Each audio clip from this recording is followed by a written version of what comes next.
Morning, Helen. Should be able to talk now. There we go. Can you hear me? I can hear you. Excellent, excellent. Good morning, James. That was very interesting listening to your introduction there. Good, thank you.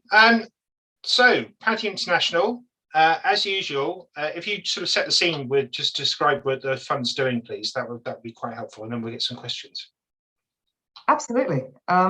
Well, thanks very much, James. And yeah, I'll spend 10-15 minutes just giving a brief description of Pantheon International and an overview of the results, and then, clearly very, very happy to take questions. So just to remind everybody, private equity is investment in unlisted companies. Why be bothered about private equity? Well, public markets are shrinking in terms of the number of opportunities. Companies are staying private for longer and often don't go public at all.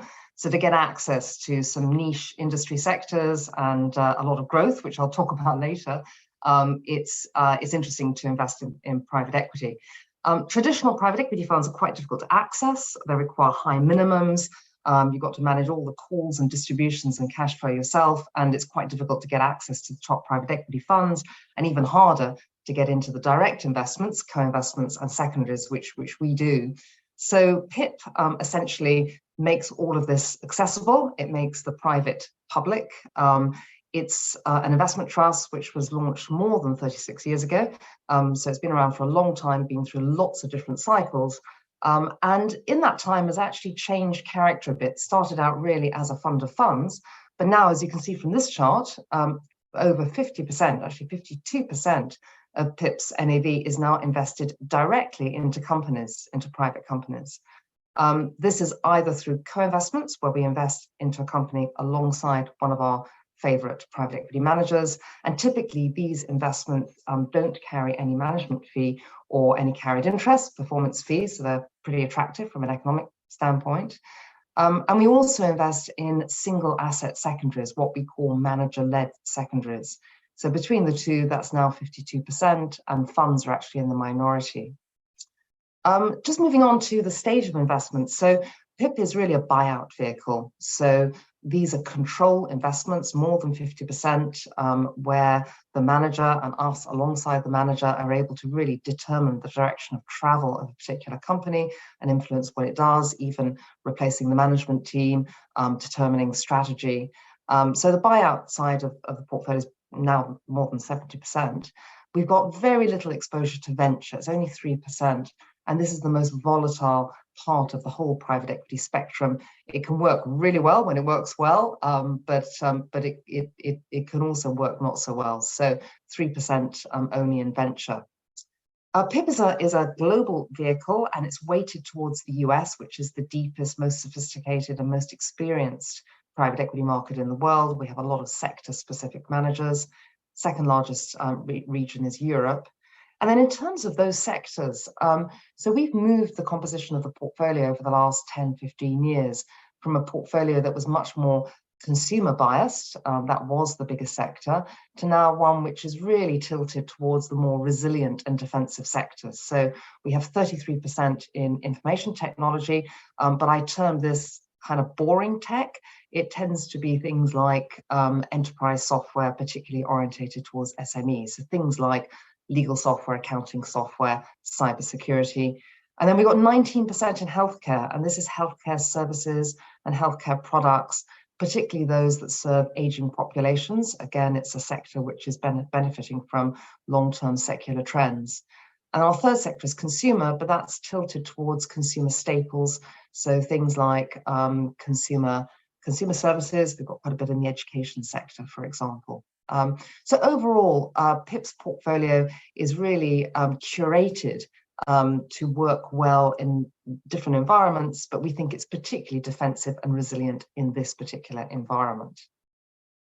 So maybe just moving on to the next slide, really talking about how the portfolio has performed in terms of the underlying performance of the companies. So you can see on the right-hand side here that our annualized revenue and EBITDA growth in the portfolio, and this is for the buyout investments, has been pretty strong. So the 5-year annualized revenue growth, 18, 5-year annualized EBITDA growth 20, and that compares very well with the similar statistics for the MSCI World.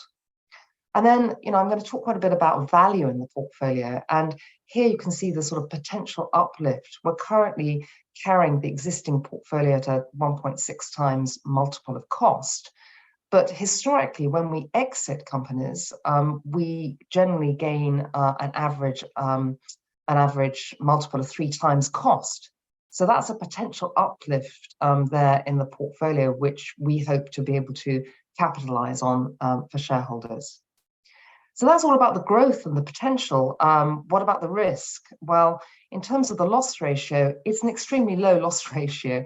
The loss ratio over the last 10 years is only just over 2%. And even if you took this back to the great financial crisis, it would still be less than 3%. So we think that this is actually a very safe portfolio and highly diversified.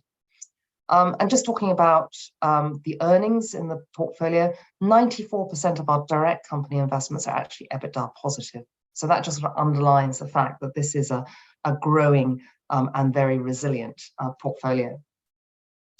Next slide, please, James.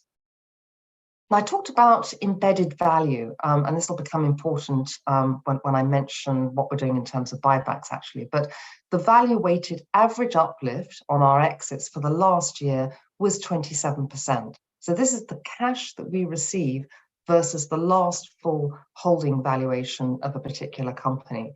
And on average, across all the exits in the last year, it was 27%. And that's pretty much in line with what we've seen in the past. You can see the history here going back to 2012. Our average uplift has been around 31%. And I mentioned earlier that cost multiple on exit, it's 3 times for the most recent period. And you can see again, that's very much in line with the past. Distributions were lower last year because there's less M&A activity, but the distributions that we did get, the exits that we did see, were at these very healthy uplifts and multiples. Next slide, please. So that brings me to performance for the year. So we've just, wrong slide there, not to worry. Maybe just talking about the exits that we've achieved during the financial year. So we exited a number of different companies, but 3 here that we just wanted to highlight. One that I think everybody will know, Interactive Investor, which was a highly successful deal for JC Flowers. We bought this company through a secondary, actually, and it was acquired by Aberdeen. One that we did as a co-investment, so investing directly in the company alongside one of our private equity managers, HG, which I know a lot of people will be familiar with. A company called Medifox, so in the healthcare area, supplies software solutions for clinics, elderly care homes, and medical practices, actually, in Germany, in the DACH region. And that was exited at a very healthy 4.1 times actually original cost and 40% IRR, and it was sold to a strategic buyer. And actually, strategic sales, as sort of Aberdeen and ResMed might be termed, account for 55% of our exits. And then the other big exit route for us is secondary sales. So in fact, the first company, K2, was sold to a private equity buyer, Warburg Pincus, and that's another very good exit route for us. IPOs only account for less than 10% of our exits, so we're not reliant on them. So next slide, please. Sorry, here are the performance numbers for the year. So this is 31st of May, the most recent annual results. And you'll see there that we had reasonably good NAV per share growth, despite everything that's going on in the environment. And you can see the longer term performance there in terms of NAV per share since inception, so 36 years, 12%, and actually a wee bit stronger over the last sort of 3 and 5 year period. Over the same period, the share price did not perform as well as the NAV. And in fact, we saw a derating in common with the rest of the private equity sector, which has really been out of fashion, I would say, for the last year. So in common with others of our peers, our discount widened pretty strongly over the period. And that brings me to probably the biggest news. Next slide, please, James. Actually, sorry, in terms of the portfolio, just a little bit more detail before I talk about the news. So in terms of digging into the valuation movements, you'll see there that our buyout portfolio on the right-hand side performed pretty well. So small mid-market buyouts were up 10% in the year. The large mega were up by 4%. What took us down a little bit was venture with negative 21%. That's only 3% of our entire portfolio. So it was a detractor, but it was limited, and similarly growth -6%, but really counterbalanced by that good performance from buyouts. And then on the left-hand side, NAV per share movement, you'll see that valuation gains were positive in the period. We had a bit of a negative impact from Forex because PIP is a global vehicle. When the US dollar strengthens, we benefit. When it weakens, we don't benefit, and that's what really happened in the period. So overall, that 2.4% NAV per share movement. Sorry, next slide, please.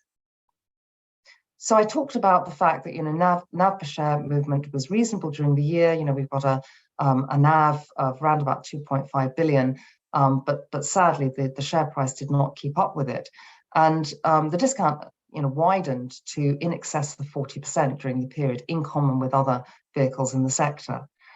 As a result, and it seemed to us that this was presented a very large opportunity to acquire our own shares in a portfolio that we know very well, where we believe that not only we believe in the current NAV, but we believe actually that there is good embedded value in that NAV, and therefore the board has made the decision to commit up to £200 million during this financial year, which will end 31st of May 2024, to acquire shares. And we've actually already kicked off that buyback program and have been active in the market since we announced the results on the 3rd of August.